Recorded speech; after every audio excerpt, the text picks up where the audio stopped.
अस्सलामु अलैकुम वरहमतुल्लाहि वबरकातुह। नबूवत निसा और इब्न हज़म पार्ट नंबर 3। तब ये कहना कतन दुरुस्त है कि हज़रत मूसा अलैहिस्सलाम की वालदा का मूसा अलैहिस्सलाम को दरिया में डाल देना इसी तरह वही इलाही की बिना पर था, जिस तरह हज़रत इब्राहीम अलैहिस्सलाम ने ख्वाब में अपने बेटे इस्माइल अलैहिस्सलाम का ज़िबा करना बज़रिया वही मालूम कर लिया था। इसलिए कि अगर हज़रत इब्राहीम अलैहिस्सलाम नबी न होते और उनके साथ वही इलाही का सिलसिला वाबस्ता न होता और फिर वो ये अमल महज एक ख्वाब या नफ्स में पैदाशुदा ज़न की वजह से कर गुजरते, तो हर शख्स उनके इस अमल को या गुनाह समझता या इंतहाई जुनून यकीन करता। तो अब बग़ैर किसी तरद्दुद के ये कहा जा सकता है कि उम्मे मूसा अलैहिस्सलाम नबी थीं।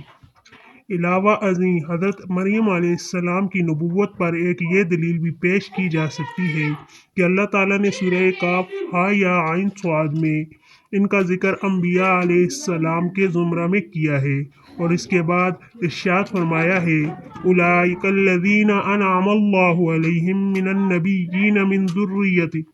आदम व मिम्मन खमलना मआ नूहिन। यही हैं वो अंबिया आदम की नस्ल से और इनमें से जिनको हमने नूह अलैहिस्सलाम के साथ कश्ती में सवार किया, जिन पर अल्लाह ताला का इनाम और इकराम हुआ। तो आयत के इस उमूम में मरियम अलैहिस्सलाम की तखसीस करके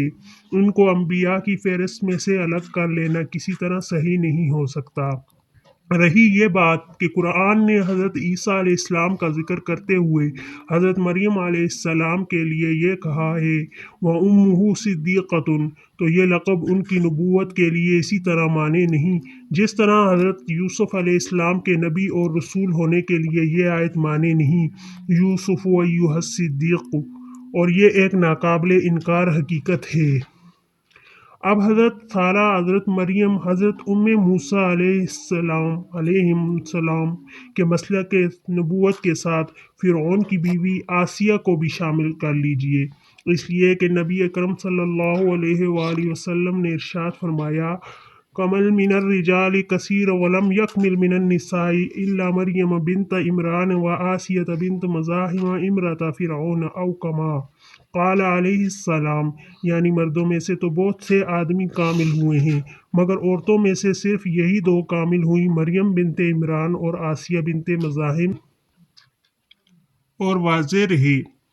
कि मर्दों में ये दर्जा कमाल बाज़ रसूलों अलैहिस्सलाम ही को हासिल हुआ है, और अगरचे उनके अलावा अंबिया और रसूल भी दर्जा नबूवत और रसालत पर मामूर हैं, लेकिन इन मुरसलीन कामिलीन की दर्जा से नाजिल हैं। इसलिए हदीस का मतलब ये है कि अल्लाह ताला ने जिन औरतों को मनसब नबूवत से सरफराज फरमाया है,